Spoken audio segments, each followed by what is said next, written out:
Good morning, YouTube. All right, so today I am going to get this engine out of the cradle and get it up onto the new engine stand I just got. So, yeah, then we can start working on these two engines, moving some stuff over, and I'm going to try some other things too. I'll get into that when I'm showing you around the engine.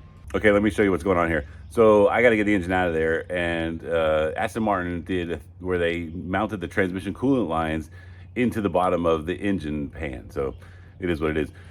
But let me show you what I'm trying to undo and kind of what I did to myself. Okay, so here are the transmission coolant lines. They go here, all the way through here, and then they're mounted basically to the bottom of the oil pan. They're a secondary bolt, so it's not the pan bolt, but it's the one right on the same basic stud. So I have to undo those because the transmission lines don't come out with the engine. They stay. That's why I did this whole thing where I kept the transmission lines down, but I had to get them off the transmission. But so like as you can see, here's the transmission lines, and so I want to leave those in this basic tray here.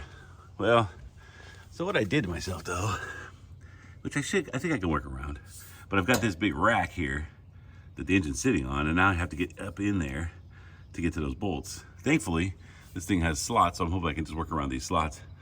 But the next trick's going to be is that the engine mounts there are basically almost underneath these 4x4s. So I might end up having to jack this up just a little bit, move these slightly over, just so I can get to those mounts. But we'll get there in a second. So now I'm just basically working around trying to get the transmission line, coolant line mounts off, and then get the motor mounts off. This rack worked out to be pretty awesome, but it didn't come without its challenges. Working underneath this thing was kind of a little bit rough on the back, but otherwise it was pretty good. And then I had to get the front radiator hoses off. They've been on there a long time, never been replaced, so they were kind of tight on there too. So that took me a minute, but I was able to kind of pry at it all and get it all off there. Finally got them all disconnected and got the motor mounts disconnected.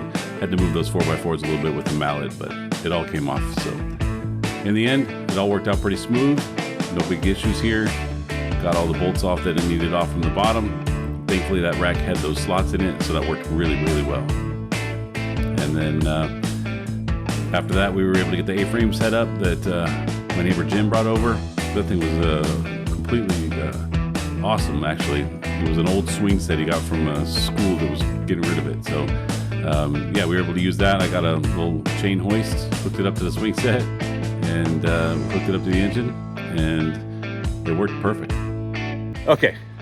Here we go. I tried to do the time lapse on that and somehow it got stopped. So sorry about that. But anyway, we got this A-frame here that was brought to me by my neighbor Jim. Thank you, Jim. So we put that up and we got a little chain hoist. I got everything disconnected. At this point, unfortunately, since the time lapse wasn't working, you missed a lot of it, but we got this thing suspended now. Well, it really wasn't that big a deal. Got the motor mounts disconnected, got the transmission lines disconnected, a couple hoses here and there.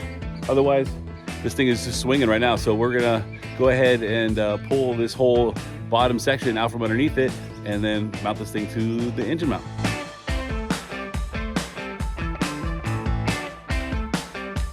So the engine's pretty much freestanding at this point. We're able to get the chain hoist out of the way and start pulling the rack out from underneath it. So I use some straps to take the front subframe and hold it down onto the rack, and we're just pulling it out of the way now.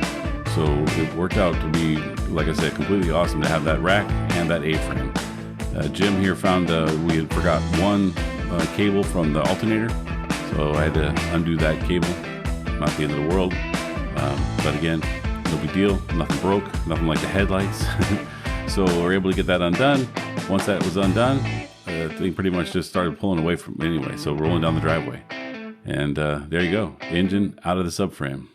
I think we're free. You are free.